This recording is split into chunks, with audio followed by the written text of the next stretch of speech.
आप देख रहे हैं मीडिया हलचल। मैं हूं आपके साथ पूजा यादव। हाल ही में निषाद रैली के दौरान में जिस तरीके से खिलाफत का सामना करना पड़ा था, उस खिलाफत के बाद में खुद संजय निषाद को अब ये कह लीजिए कि सफाई देनी पड़ रही है।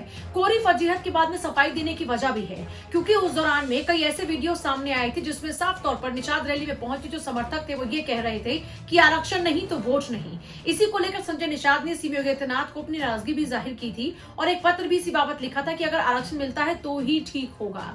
अब यहाँ पर संजय निषाद भले ही ये अब दोहरा रहे हो कि अब कोई भी अगर आरक्षण दे सकता है तो वो सिर्फ और सिर्फ बीजेपी ही पार्टी है, लेकिन दूसरी तरफ वो भी इस बात को बखूबी जानते हैं कि जिस तरीके से निषाद रैली के दौरान में उनको भी पूरी उम्मीद थी कि इस दौरान में अमित शाह आरक्षण को लेकर जरूर कोई अनाउंसमेंट करेंगे, लेकिन यहाँ पर बीजेपी सरकार कन्नी काट गई।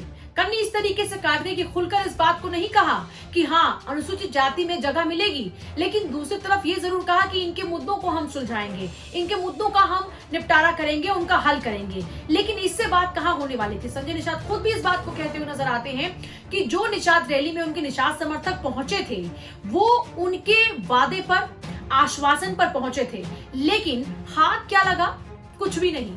ऐसे में जब हाथ कुछ नहीं लगा और अपने समर्थक भी नाराज हो गए तो संजय निषाद क्या करेंगे? संजय निषाद के पास में अब बड़ी मजबूरियां हैं। पहला ये कि बीजेपी के साथ जाने का जो फैसला किया है और उसके तहत इतनी बड़ी रैली भी कर चुके हैं, अब दूसरी राह तो अपना नहीं सकते।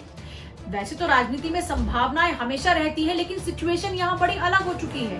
अब अगर वो ऐसा करते भी हैं तो फिर ऐसे में उनको नुकसान झेलना पड़ेगा। उनके अपने ही जो वोटर्स हैं उनका भरोसा वो कैसे जीतेंगे?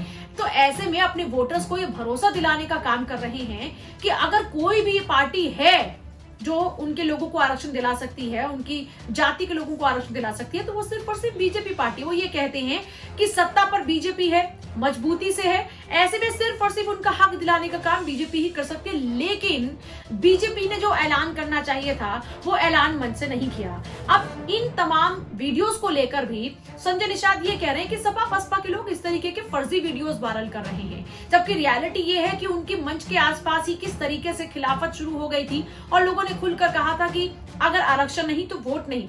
ऐसे में संजय निषाद साहब के पास में अब कोई ऑप्शन बच नहीं रहा, सिर्फ और सिर्फ अपनी जो फजीहत हुई उसके बाद में अब यहाँ पर मामले को ठीक करने की कोशिश की जा रही है। लेकिन इस बीच ओम प्रकाश राजभर को फिर से घेर लिया और कहा कि जो ओम प्रकाश राजभर कह रहे हैं कि वो बीजेपी की मट्टी पलीत कर देंगे या फिर उनके लिए सिटक नहीं लगा दी जैसा अखिलेश यादव ने कहा था, तो वो कह रहे कि नैया पार लगाने का काम भी यहाँ पर ओम प्रकाश राजभर ही करेंगे।